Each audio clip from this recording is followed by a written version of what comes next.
Assalamu alaikum. My name is Tony. I was born into a Christian family, and many of my family members are ministers or pastors or involved with the church in some way. Although my country is very beautiful, there's also a lot of problems with it. For example, crime. A woman is raped every 2 minutes, according to statistics. Every 2 minutes, a woman would be raped. Now, the Christians in the churches would teach the people that the shaitan created the religion of Islam and that it was an evil religion. The media and everybody seemed to hate the Muslims, and this idea was propagated through our society.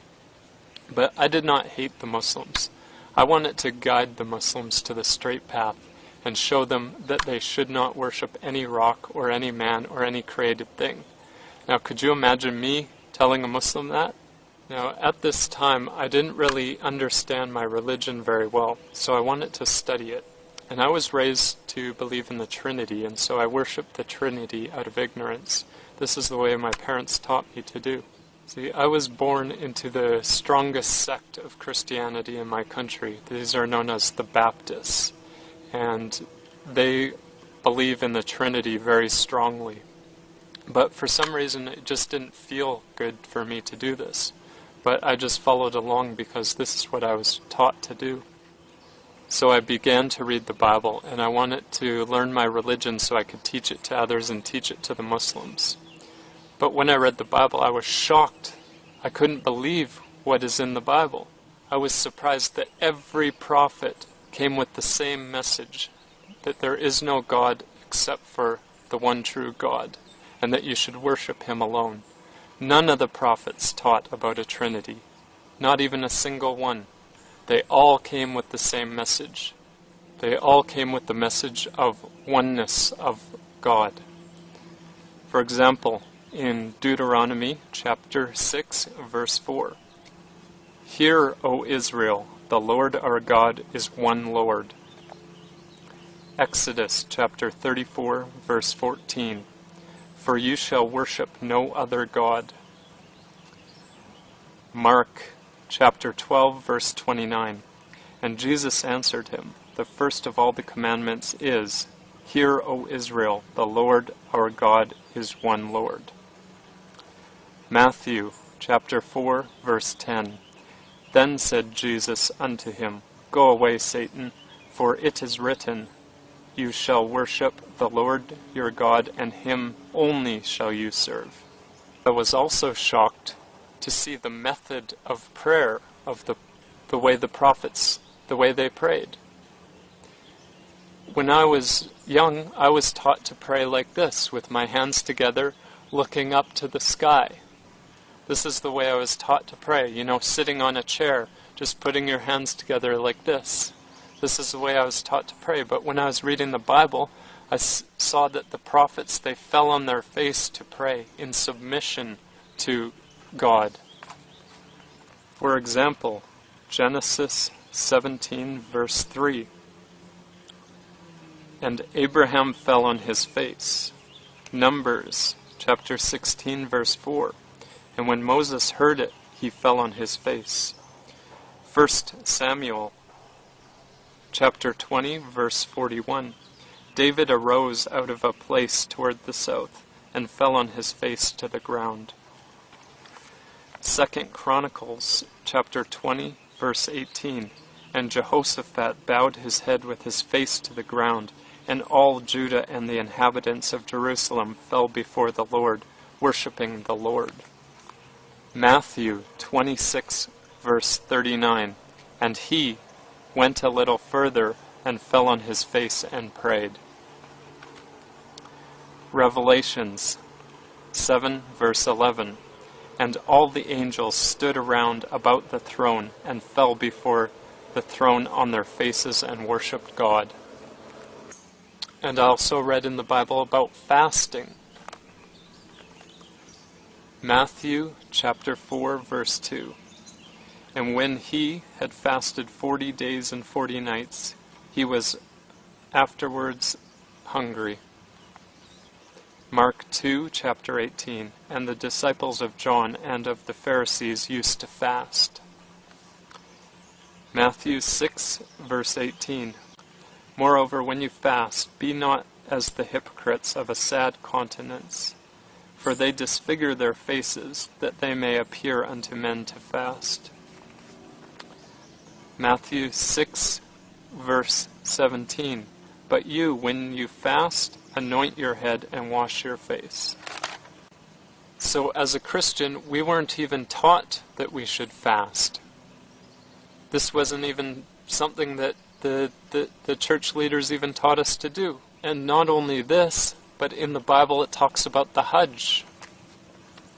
In Psalms 84, verse 65, Blessed is the man whose strength is in you, who sets their heart on pilgrimage as they pass through the valley of Becca. Genesis 47, verse 9, And Jacob said unto Pharaoh, The days of the years of my pilgrimage are 130 years. You see, if the Christians were following their Bible, they would be so similar to the Muslims, and they would not hate the Muslims, but instead they turn their backs on their own book. They don't even believe in their own book.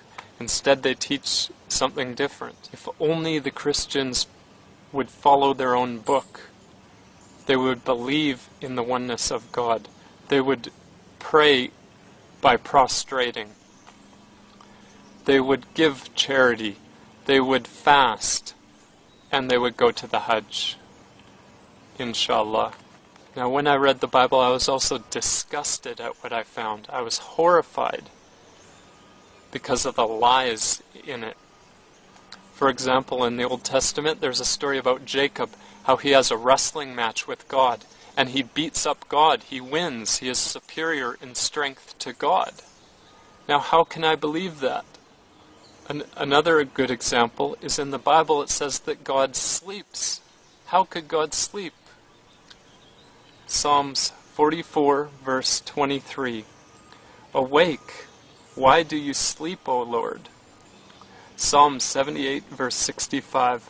Then the Lord awakened as one out of sleep, and like a mighty man that shouts by reason of wine.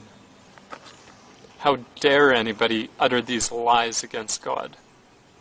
So how could I believe in the Trinity when none of the prophets believed in the Trinity and none of the prophets taught about the Trinity? How could I believe in it?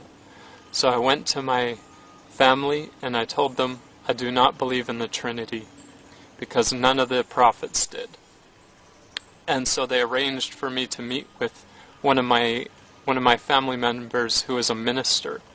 And I debated with him and I said, I want to see where in the Bible does it say there's a Trinity. There's nowhere in the Bible. It doesn't say that anywhere. And the proofs he gave were very, very weak. And finally he became so angry with me that I wouldn't just believe it. But I just wanted to have the proof for it. I still wanted to prove the Muslims wrong, though, because I was believing what the media was telling me. I was brainwashed by the media. The media says that the Muslims worship a black rock. They worship the Prophet. They worship the moon. They do all these kinds of evil things. They oppress the weak. They are cruel to them. They are cruel to old people. They are cruel to women. This is what the media is teaching. They are even cruel to each other, their own brothers. This is what the media is teaching, and I was believing it. So I went to the mosque and I wanted to buy a Quran, a translation of a Quran. And so I went there and they gave it to me for free. And I had some questions, so I asked him a few questions. But then I went home and I started studying very, very hard. I'd study for hours and hours to try and find mistakes in the Quran and find problems with their religion. But I wasn't able to find any. Any problems I found were easily explained. And the first thing that I wanted to know about this Prophet of Islam, was he rich or was he poor?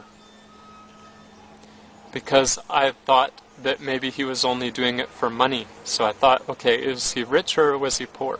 And I found out that he was wealthy first, and then he became poor after he began to deliver the message.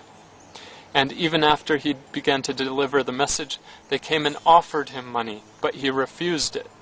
So after I read the Quran, I knew that if there was any message from my Lord, that this was the message. And so I went to the Imam and I took the Shahada. Ashhadu an la ilaha illallah wa ashhadu an Muhammadan Rasulullah. And one of the greatest gifts that you have is that you are born into this religion of Islam. So do not turn your backs on it like the Christians have turned their backs on their religion. If only they would follow their book, they would be similar to the Muslims. Assalamu alaikum wa rahmatullah.